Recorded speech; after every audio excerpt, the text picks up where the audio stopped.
27 मई 1964 को देश के प्रथम प्रधानमंत्री पंडित जवाहरलाल नेहरू का निधन हो गया। इसके बाद सबसे बड़ा सवाल यही खड़ा हुआ कि नेहरू के बाद कौन। उस वक्त के देश और दुनिया के सभी बड़े अखबारों की सुर्खियां थीं हु आफ्टर नेहरू। नेहरू की मौत के करीब 2 घंटे के भीतर ही तत्कालीन गृह मंत्री गुलजारी लाल नंदा को कार्यवाहक प्रधानमंत्री बनाया गया। इसके बाद शुरू हुई अगले प्रधानमंत्री की खोज और ये जिम्मा उस वक्त के कांग्रेस पार्टी के अध्यक्ष के कामराज को दिया गया। उनके सामने सबसे बड़ी चुनौती थी कि वो ऐसे नेता को देश के लिए चुने जो सबको स्वीकार्य हो और उनको लेकर कम से कम विरोध हो। उस वक्त किसी को इस बात की भनक भी नहीं थी कि एक आम साधारण सा आदमी इस देश का अगला प्रधानमंत्री बनने वाला है। आज के पंचतत्व में हम आपको बताएंगे कि आखिर कैसे लाल बहादुर शास्त्री का देश के दूसरे प्रधानमंत्री के रूप में चयन हुआ।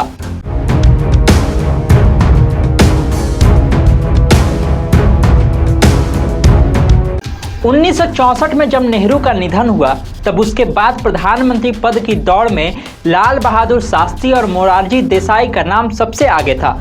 कहा जाता है कि शास्त्री पर नेहरू खुलकर भरोसा करते थे। अपने आखिरी दिनों में नेहरू काफ़ी हद तक लाल बहादुर शास्त्री पर निर्भर रहने लगे थे। वहीं इस पद के दूसरे उम्मीदवार मोरारजी देसाई की बात करें तो उनका नेतृत्व भी दमदार था और प्रधानमंत्री पद की दौड़ में वे खुले तौर पर शामिल भी थे।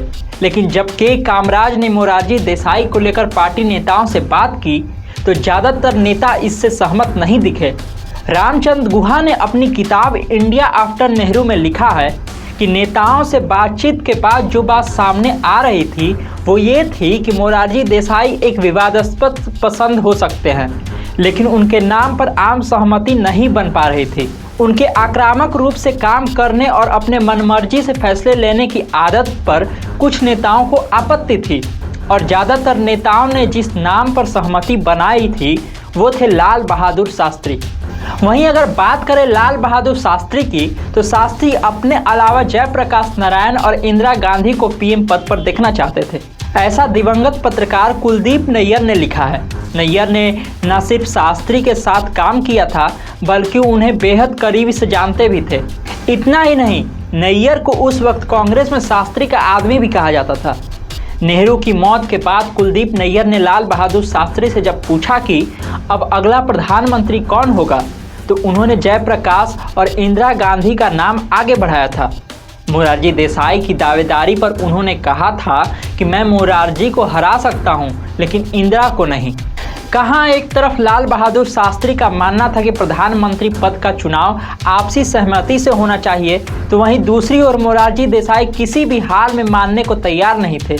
कुलदीप नैयर ने बताया कि शास्त्री जी ने मेरे द्वारा ही मोरारजी देसाई के पास पैगाम भेजा कि पीएम पद के लिए वे जयप्रकाश नारायण या फिर इंदिरा गांधी का समर्थन करें, लेकिन मोरारजी ने दोनों ही नामों को रद्द कर दिया। उनका कहना था कि जेपी बृहत्तम नेता हैं और इंदिरा गांधी अभी बच्ची हैं। इधर के कामराज खुद भी मोरारजी देसाई को देश का बागडोर नहीं सौंपना चाहते थे। ऐसा भी कहा जाता है कि इंदिरा गांधी को प्रधानमंत्री बनाने की जो रणनीति नेहरू ने बनाई थी उसे अमली जामा के कामराज ने पहनाया। उन्हें पता था कि अगर मोरारजी देसाई प्रधानमंत्री बनते हैं तो आगे चलकर इंदिरा गांधी की राह कठिन हो जाएगी। लेकिन इसी बीच कुछ ऐसा हुआ जिसने के कामराज की मुश्किलें आसान कर दी। दरअसल कुलदीप नैयर ने मोरारजी देसाई के प्रधानमंत्री पद की दावेदारी जताने की एक सनसनीखेज खबर छापी। मोरारजी देसाई की ये राजनीतिक महत्वाकांक्षा कांग्रेस पार्टी के नेताओं सहित बाकियों को नागवार गुजरी। ये खबर मोरारजी देसाई के लिए बहुत नुकसानदेह साबित हुई और इसने शास्त्री की दावेदारी को और मजबूत बना दिया।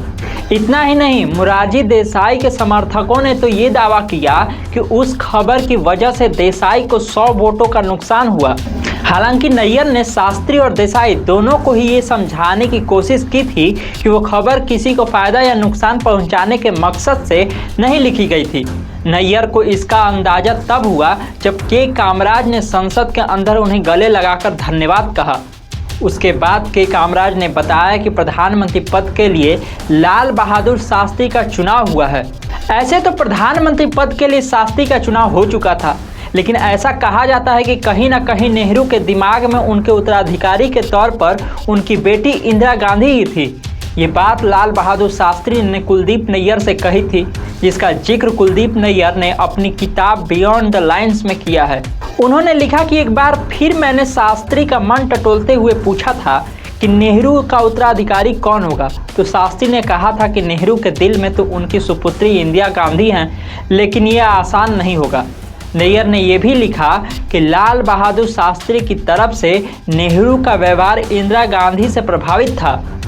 पहले तो उन्हें ऐसी बातों पर यकीन नहीं हुआ, लेकिन बाद में उन्होंने इसे आजमा लेना ही सही समझा। फिर वो इस नतीजे पर पहुंचे कि शास्त्री नेहरू के दिमाग में उत्तराधिकारी के लिए पहले विकल्प नहीं है।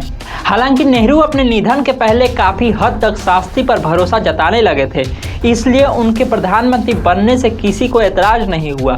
इस तरह 9 जून 1964 को लाल बहादुर शास्त्री ने भारत के प्रधानमंत्री पद की शपथ ली। इस तरह की खबरों को देखने के लिए आप देखते रहिए पंच सत्तर। धन्यवाद।